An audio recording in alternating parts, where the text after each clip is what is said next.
Hello and welcome to A Sunny Book Nook. Today we're talking about all the books I read in the last month of last year. Let's just jump straight into it. I know that the last book I talked about in my last wrap-up was They Call It Love by Alvagapi, which is up here.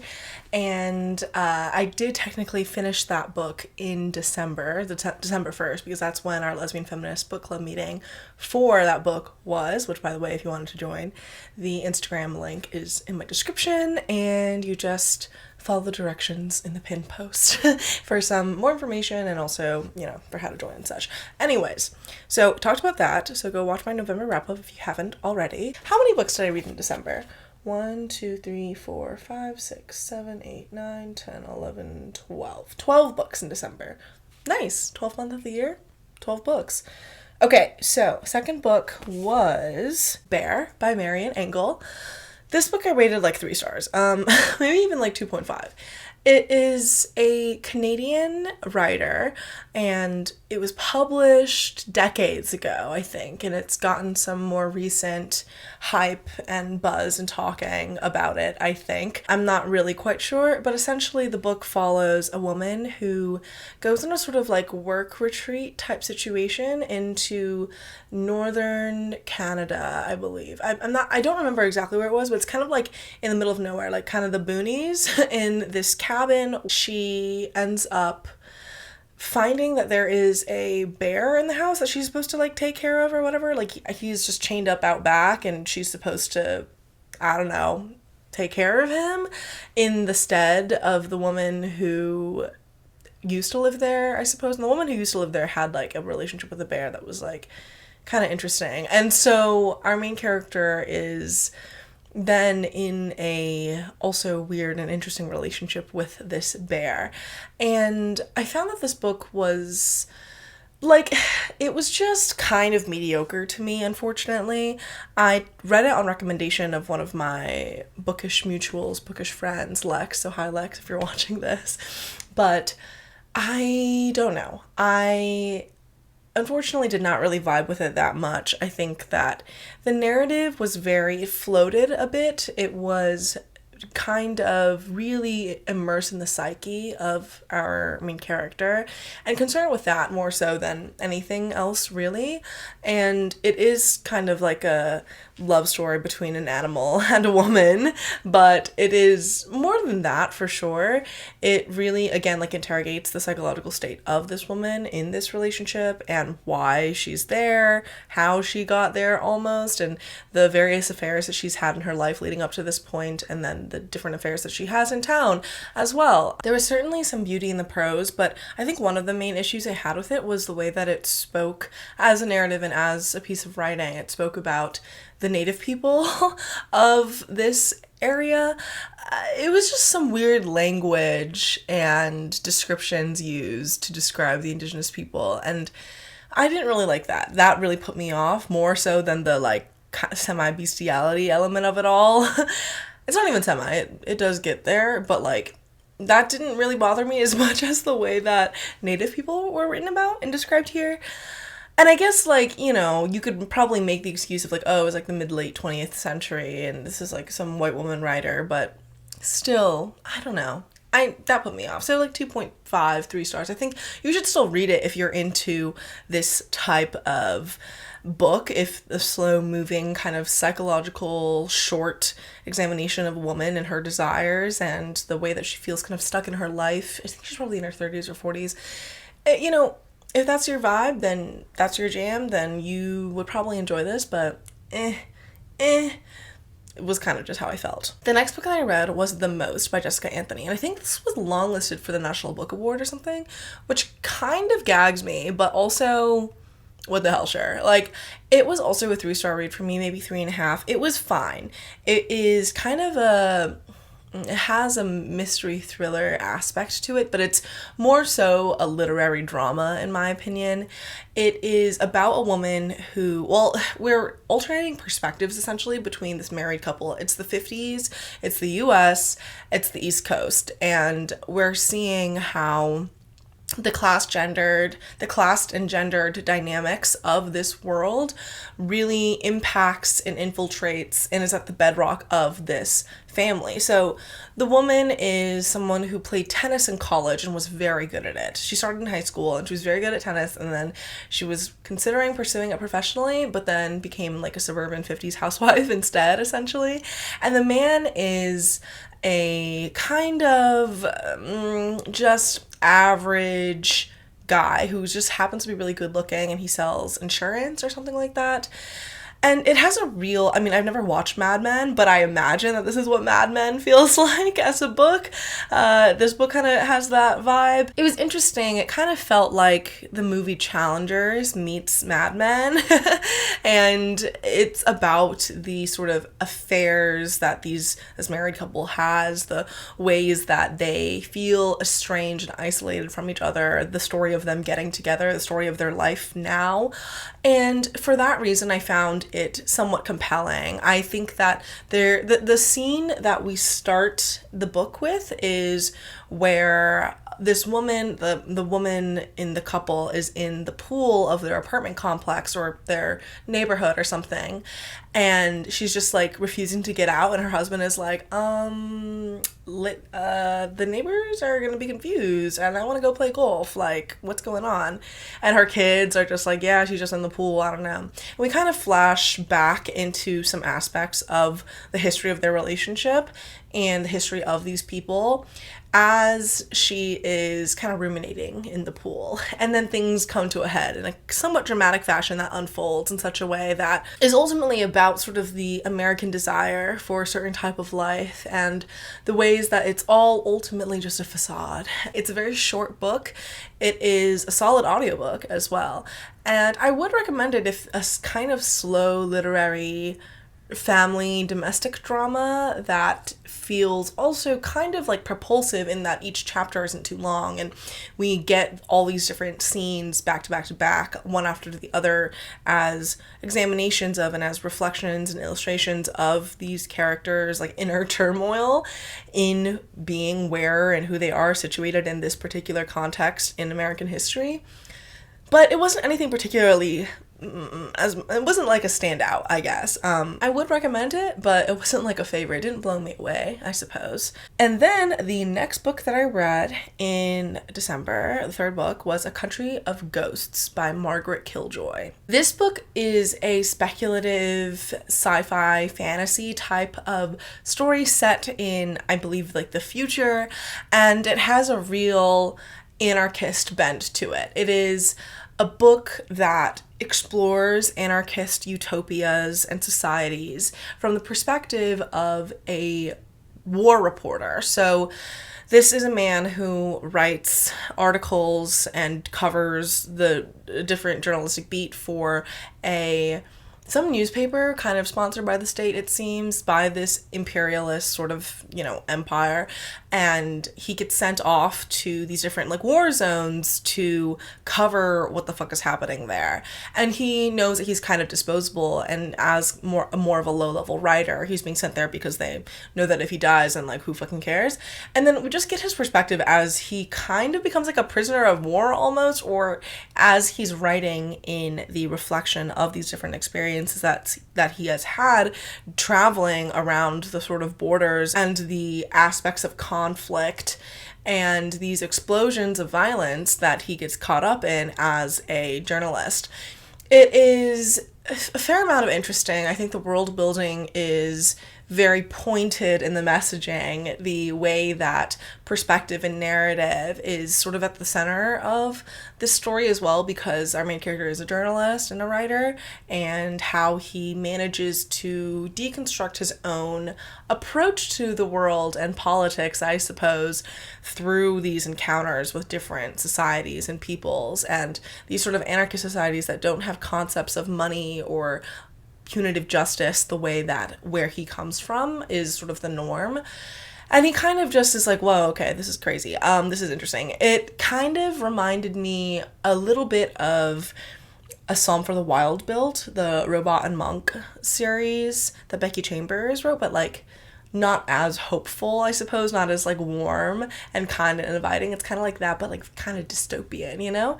It was solid. I think it's like a 3-star read. Again, I feel like I had a lot of kind of just like 3-star reads throughout the month of December.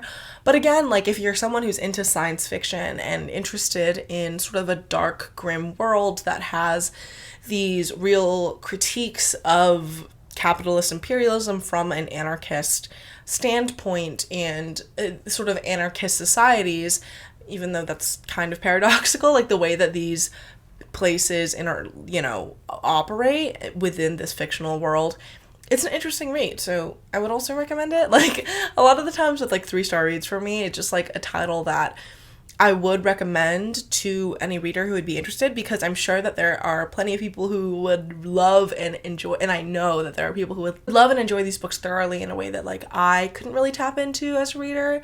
But, you know, nothing wrong with that. We all have different taste, and that's what's so interesting. Anyways, the next book that I read was, I'm looking down, of course, because that's where my iPad is, was a 4-star read, actually. It's The Rivals by Jane Peck, which is a second book in the Claudia Lynn series. Claudia Lynn is this Chinese-American lesbian who works for this, almost this like matchmaking investigation agency called Veracity, where their clients will like come to them and check to make sure that the person that they're starting to date, that they met off of a matchmaking app, is who they say they are. And in The Rivals, we see some shit play out where Claudia kind of goes undercover, tries to get a better understanding of something that's going on at her company. She's a little bit in love with her boss, or the person that like she works for, who's kind of a mysterious figure who doesn't say much about her past or her history and her background, her family. And so we see all this play out. We see especially the family drama of Claudia and her siblings, her older sister and her brother, who are like kind of high-achieving Chinese people who her mom, whom she has a really weird, tough relationship with, has, you know, is also in tension with. There's a real Chinese-American family element to this, and of course it is set in New York City, and the city landscape becomes super vibrant and alive in this. And also Claudia as a character, as someone who's kind of a amateur sleuth in her own estimation, because she's really obsessed with this like Inspector Lin or something, Inspector Liang series, something like that. I think a fictional Chinese inspector detective series that she's really into. Because she's really into this series, it makes her always reference it in her own narrative and in her own like thoughts. She's always thinking like, oh, what would the inspector do if he did this, if this happened to him, like how would he think in understanding the situation? And so yeah, it's really about the matchmaking digital like world and industry as well. There is a suspicious death that occurs that kind of sparks something, as well as of course just a regular seeming client. And yeah, so just very interesting. I liked the way that this, as a mystery type of thriller, really incorporated all these different elements of family and the city and romance even into it. I thought that it was very compelling. It was very interesting. All the characters felt kind of real in a way, and our main character isn't frustratingly stupid. She knows her limitations, but she also knows that she's smart, and she's manipulating a lot of people, but she's also manipulating herself, and we can see that as well as a reader, where you're like, oh girl, okay, let's get it together. I know it's hard for you, but I think you can do it. And yeah, I liked it. I think that this sort of dry, acerbic, like kind of witty writing style in mystery thrillers is something that I'm really drawn to. It very much appeals to me as a reader, this type of writing. I would almost call it like a bit cozy, but not really. Like the stakes are definitely there. Oh, another detail of this book that I enjoy of the series is that Claudia Lynn, our main character, is really into biking. Like she bikes all around the city, and her siblings are always like, oh, you and this damn bike, why can't you just get on a taxi like everybody else or whatever. So yeah, I enjoyed this a lot. I also like the way that it interrogates sort of online dating culture as well, and the algorithmic sort of matching system and how that impacts like dating and, you know, conceptions of identity and selfhood. I liked it. So 4-star read, and I will be finishing the rest of this series whenever the next books come out, because this was a new release. So anyways, next book that I read was Things Shouldn't Be So Hard by Beth Garrabrandt. This is a photo book, and it is obviously just like photos of this woman's work. Garrabrandt is the photographer who I think took the album cover photos for Taylor Swift for Folklore, Evermore, Red TV, maybe even her latest albums. I know that Beth Garrabrandt as a photographer is someone that Taylor Swift works with a lot. And so this series of photos, or this photo book, is a lot of photos of like youth, American youth and girls and women, and the sort of American landscape and the American home. It had a lot of very beautiful and compelling photographs. It worked to embody sort of the American girlhood experience, or emblemize it, and American family life. And yeah, it was very beautiful. The work is incredible. I think that this photo book is absolutely gorgeous, and any woman artist, or it would be a great gift, I think, for any like female photographer in your life, or any woman who enjoys women's art and photography. Like, such a great, almost, I guess, like coffee table book or whatever. I mean, it's beautiful as a compilation of the works of art of this woman, and it's a beautiful curated selection with so many amazing spreads and photos. Just really good. I really enjoyed it. I mean, it's kind of weird to give like a photo book that doesn't have much text to it a star rating, but yeah, it's like a 4-star read. I liked it a lot. The next book that I read in December was The Serviceberry by Robin Wall Kimmerer. So Robin Wall Kimmerer is such a fantastic writer and thinker. She wrote Braiding Sweetgrass and Gathering Moss, and Braiding Sweetgrass is one of the top books on my top 100 books of the 21st century list. So that is how I feel about Robin Wall Kimmerer. I've also seen her speak at an event before. I think I talked about this in that video as well, but just phenomenal. And this book talks about the gift economy and what that looks like within our current like capitalist market economy system, the way that it can fit itself in that, or the way that we can practice reciprocity, I can never pronounce that word, with each other in how we interact and in how we understand the value of items. And of course, she uses the extended metaphor of the serviceberry as a way of understanding that there are some objects, there are some plants, there are some experiences that operate entirely off of the generosity of love and the gift of human connection and building community, and understanding that with abundance there needs to be sharing. And it is a really beautiful short little almost manifesto or presentation of how gifts and service, and of course through the serviceberry, are so crucial to maintaining and retaining our humanity during the shit show of like late capitalism that we're living under. And yeah, I thought it was solid. It was a 4-star read for me.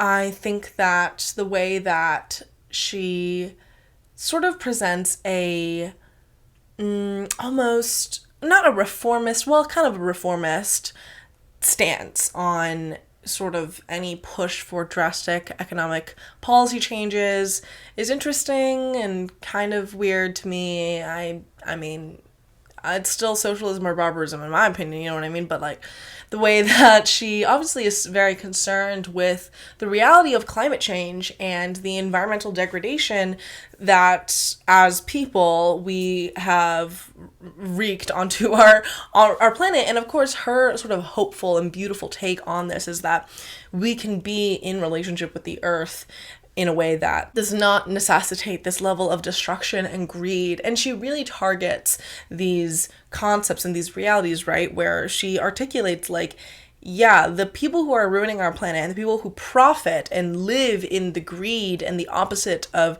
generosity and the gift economy and that's the spirit of being are CEOs with names and addresses, and these are people who live at the expense of everyone else, and by constantly maximizing shareholder value and increasing profits year after year with raw materials and with things on earth and natural resources that are not endlessly renewable, of course. And I think that the way that she writes about this is very on point, very accessible and beautiful, as always. And yeah, I would recommend it. It's also a great audiobook because Robin Wall Kimmerer herself narrates it. So enjoy. The next book that I read, which I will also be talking about in my upcoming What's in My Bag, or maybe it's already out. It's my like current reads, What's in My Bag empties video, which obviously I recorded like in December. So it's not exactly my current reads by the time it goes up. But when I recorded that video, I was in the middle of this book, which was, or maybe at the beginning or something. And that was Woo Woo by Ella Baxter, because this was our fiction pick for the month of December, I believe, for Lesbian Feminist Book Club, and it was honestly hilarious. I have the ARC here. I've had the ARC on my shelves for a couple months before eventually I like actually picked it up and got into it because of the fact that it was a book club selection. And yes, I thoroughly laughed my ass off reading this, and it was quite insufferable being in the perspective of Sabine, our narrator and main character, who she has a real ego and an artist's complex, and the way that she sort of constitutes herself, and her biting observations are at times hilarious, at other times just like infuriating. She's in her 30s. She has a chef husband who is kind of like a beta male cuck in the way that she treats him. I mean, the very first sentence of this book is so funny, and it's, Sabine had traumatized only a few people in her life, and one of them was her husband. Very funny. I mean, Sabine is a performance artist, and we see her do all this bullshit, and also she goes on like TikTok live constantly. She also has a stalker that she calls the Rembrandt man, or maybe the stalker is like a figment of her imagination, who knows. This book is also separated into different chapters that don't have like chapter numbers, but rather the heading of each chapter is the name of a piece, often a visual art piece, painting, or a video to a reference or a song, or yes, anything of that nature. Each chapter, which is very short by the way, is separated by the title of some performance art piece or a sculpture or something. And actually for the purpose of the book club, I ended up compiling a slideshow of all of the art references with the help of Gizem, a member of the book club who also created a document with links to everything. I sent out that file to the members of the book club, but I can also link it in the description or something like that, link a Google Drive upload of it somewhere, because I put in the work to compile, to make this like slideshow of all the references in this book. And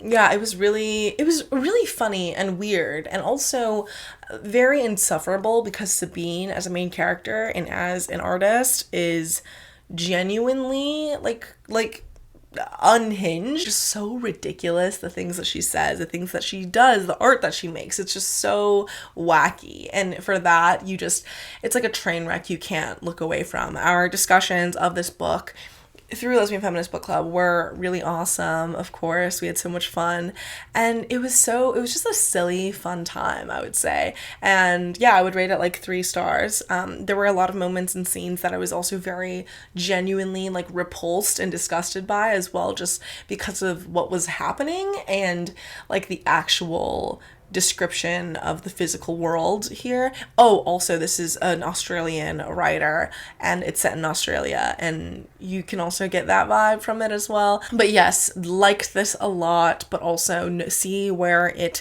falls flat. It was, again, really funny and interesting. And yeah, it was a 3-star read. It's not that I don't feel that much about it. I just think that it didn't live up to its full potential, I guess, or maybe there were just elements that didn't jive with me as a reader. I think most of our book club members were like 3-star area. There are a couple like 2 stars, a couple like 4 stars, but yes, I think in general we kind of found this book, and because of the main character, a bit insufferable, but also, you know, very, very online, very contemporary. It's a real contemporary book that deals with contemporary art in such a way that is fascinating and, again, hilarious. So, yes, I would recommend it if you feel like you'd be into that at all. The next book that I read was The Wood at Midwinter by Susanna, Clarke, and I rated this book like 3 stars. It is an illustrated tiny little book that is kind of a retelling of some fairy tale, I think, and it was very magical and short and quite whimsical. The illustrations in it were pretty solid. I don't know, I just don't think there's that much to say about it because it's so short, and like half of it is also like an afterword that Susanna Clarke wrote herself about writing this and where she was at, and also the experiences she's had as a writer who wrote Jonathan Strange and Mr. Norrell, and also, I think that's what it's called, and also Pyrenees, which so many people love and adore, of course. But yeah, I thought it was fine. But yeah, not much to say about it, I don't think. The next book that I read was A Brick and a Bible by Melissa Ford, Black Women's Radical Activism in the Midwest During the Great Depression. This book was so good. 5-star read. I think might have been my only 5-star read of the month. But yes, I started this book like back in October, and I was slowly working through it because it's a pretty dense history book, and it is a real just examination of this particular time period in the very specific context of the Midwest and the relationship that the Communist Party at this time had during the third period, or I think like leading up to it or something like that, and then also the unemployed councils and different unions, of course highlighting different women labor organizers, Black women who got involved with these organizations on different levels and with organizing in general as workers, as mothers, and, you know, as people suffering during the Great Depression. It was a very interesting history book. It was a real delight, and I talk about this in that video as well of me going through my bag. But yeah, this was so interesting. I learned so much. I learned the names of so many different women who have been, you know, forgotten by history, and the way that Ford, as a writer and as a historian and an Americanist, a labor historian, interrogates and brings to light a lot of these, you know, these untold or forgotten or just stories that people don't know, was really interesting. And I think that the way that she brought together this analysis of the different socialist organizations and movements at this time, the ways that the Black middle class and the Black church interacted with these groups, often antagonistically, the way that the liberal establishment or different political establishments dealt with these circumstances as well. Really interesting. Just, I learned so much. I really loved this book. It really is situated in the type of history and my interests that are, you know, at the forefront of like my academic and personal interests. I already said interests, but like the subtitle of this book itself describes exactly what it is, and it's a book that I think more people should read and more people should look into because it's such an interesting history. It is, I guess, it lives in the lineage of, and she cites him, of course, Robin D.G. Kelly's like Freedom Dreams, which I have yet to read, but I really need to, because I also have seen him speak before, and Hammer and Hoe, a Black communist in Alabama during the Great Depression. That book, like, I think this book is a real interesting historical review, and less so on the analysis part, because I think ultimately the analysis is there, and the greater theme is that Black women and Black women labor organizers and strikers and communists have been overlooked and not highlighted or been shoved to the side within these movements and also in histories of them. And so really interesting, very compelling, thoughtfully written, very straightforward, and also like a lot of wins. Like you just see the beauty of these unions and these strikers and the way that these women were fervent in their demands and got what they wanted, what they needed, and yeah, like prevented evictions, got their demands heard by the bosses, negotiated contracts, just like so good. Love this a lot. Highly recommend. The next book that I read was The Rest of You by Maame Blue, and I didn't know this, but apparently it's a retelling of the Sankofa story, and it is a book that alternates between London and Ghana, and in the 90s versus the present day timeline, with the lineage of like women, of course, and it's about trauma and family and violence, domestic violence in particular, and sexual assault, and surviving that. Our main character, well, one of our main characters that we're in the perspective of, but it uses a second person voice. Like, you had only just re-entered the lobby of the South Bank Center. Still, you breathe easier away from it. So it sort of alternates between a second person voice and a third person voice per chapter. And I like the audiobook. It was good. I got this book in my book subscription service that I have with one of the indie bookstores in St. Louis. And it was a good selection for what I like to read, which is, feminist narratives from women of color authors as well. And yeah, I liked this, but I think it fell flat for me in some ways, where I wasn't as compelled by some elements of the storytelling. The writing and the narrative kind of reminded me of like The Death of Vivek Oji by Akwaeke Emezi, or Butter, Honey, Pig, Bread by Francesca Ikwusu. I'm forgetting her name. I'm so sorry. But I think those books were honestly better at what they were doing in exploring these family dynamics and these different contexts of West Africa, and then being in the diaspora and uncovering family history and these relationships. I mean, our main character, who we're getting the perspective of in the you voiced present tense or present day, is a massage therapist who like kind of has this ability to sense where trauma is in the body. And she also has this like little friend group where her best friend is this woman who's dealing with this toxic and deeply abusive, violent relationship, and their friendship is very much impacted by that.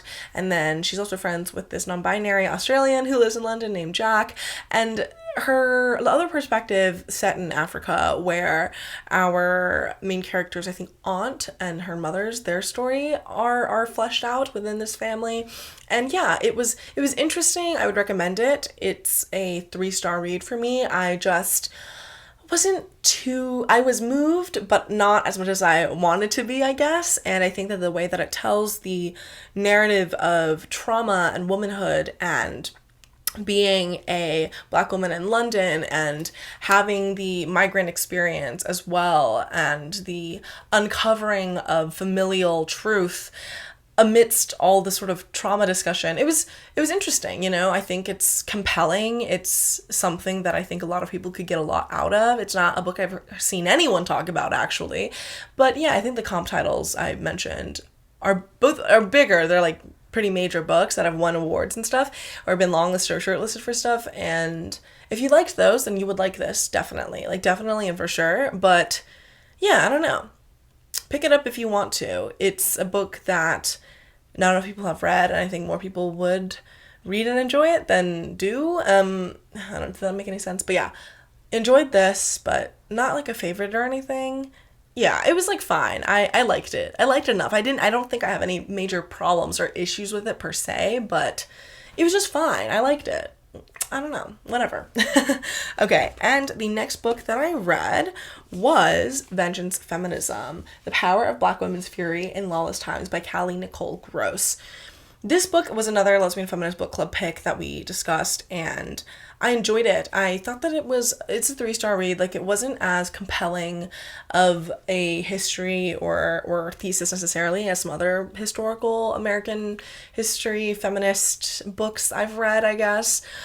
I think that the way that it highlights these experiences of working class and poor Black women throughout the late 18th and early 20th century in the way that they rebelled was really interesting. Like there's topic, and the last chapter is about infanticide, and the chapter before that is about the Black Badgers, which was this group of like vigilante women who acted as prostitutes, but instead would like lure white men in and then like beat their asses and rob them. So there's also stories in here of different women taking out interpersonal vengeance and revenge on people that deserved it, their cheating husbands, and you know, the affairs that they were having and such. And it's really about the sort of like real life women who were dealing with real life shit, and how that embodies what our author is positing as a thesis of like vengeance feminism, right? Like feminism that is about violence and lawlessness during times where these women, and circumstances that of course still exist in the present, where women are constantly villainized or criminalized for their behavior, and Black women in particular as well, just the policing of these women and their circumstances, as well as the ways that they fought back against it and defended themselves and their own honor. Really, it was a really interesting uncovering of histories that I hadn't really known, and it really gets to the point. It's very straightforward. The way that it tells these different anecdotes and stories and moments of history that she's piecing together is very dramatic as well. It feels like a show, almost like it's unfolding in front of you, the interpersonal dramas that she describes, as well as different historical figures that I hadn't heard of who were involved in like suffragette movements or in the post-abolition world, like just all this stuff that was really interesting. But I don't think that it was as complex or as dense or as thorough as I necessarily wanted it to be. But at the same time, it was an easy read. It was very accessible. It was 3 stars for me, and a lot of the readers in our book club who read and discussed it with me thought of it like as a 3, 4, or even 5-star read as well. I don't think anyone disliked it, so you should pick it up. It's a story, it's a history of stories that have historically not been told because of both, and as Nicole Gross talks about, like respectability politics, as well as the sort of easy mainstream narratives of feminism as movements that we can look towards in a very coherent and cohesive manner, that she helps challenge through this idea and this history of women who fought back, women who took out their revenge on people who they thought deserved it and defended themselves, right? So I liked this, and you should read it. The next book that I read was How to Steal a Galaxy by Beth Revis, which I rated 2 stars. I did not really like this book. This is the second book in the Chaotic Orbits, I think, series. And the first book really gagged me with that twist at the end, if you recall in my last wrap-up where I talked about this. But this book, not as much of a gag. I don't know if I'll continue with the series. It's a very short sci-fi novella. It's about a woman who, this book in particular is set at this sort of like ball or like a fancy party, like a gala of some kind, raising money for Earth and saving Earth from the environmental collapse and destruction that has been occurring. Our main character is from this original Earth, and the way that this is set in a very like post-apocalypse type world where they reference like the Great War of Eurasia or whatever, and just shit like that, where it's ultimately about survival and resources and different political groups with different motives, whether that be the sort of established government corruption world that is emblemized through the love interest type character who is very suspicious of our main character because of the shit that she pulled in the last book, and our main character who's this sort of like quirky, almost freedom fighter who is also like a hacker and a vigilante hero for justice who skirts around the edges of the law.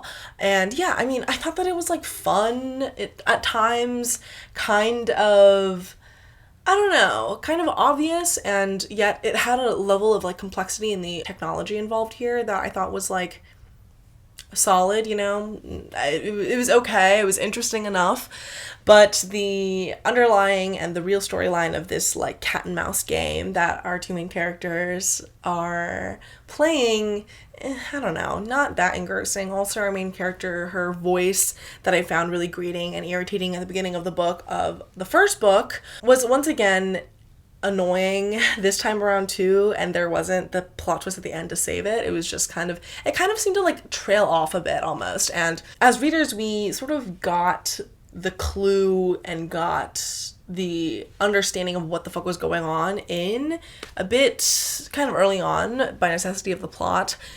And yeah, I think like the way that it is ultimately this woman who is challenging this man who really believes in the institutions that he works for as a sort of I think like a military captain for the government, for the space government, versus her being like, fuck the system, like it's working in the way that it was planned. It's interesting, but it's also like, it's like, okay, so you're kidnapping and kissing this Fed for the cause, question mark? And he the whole time is like, what is she up to? What is she trying to steal? What is she trying to get? And yeah, it was fine. Like, I wanted more, but I shouldn't have expected so much, I don't think. I don't know. I was just so gagged by the first book's ending that I was like, okay, I might as well. But again, the quirky girl voice syndrome main character couldn't really get past that this time around, so whatever. I liked it, but also I didn't. I found it kind of boring, and it was, but again, this is, I think, really my taste as a reader, so 2 stars, shrug, what the hell. But anyway, that was my last book that I read in 2024, which is a little bit unfortunate, but also it's like, okay, well, sometimes the year does end off in such a manner. But I think I might do like a stats or recap video that I've done in previous years about my 2024 reading year in general, and also what I'm looking forward to in the next reading year as well. But we'll see. If you'd be interested in that, please let me know in the comments. If you've read any of these books that I talked about in this, please let me know in the comments as well. And I hope that your new year is getting off to a fantastic start.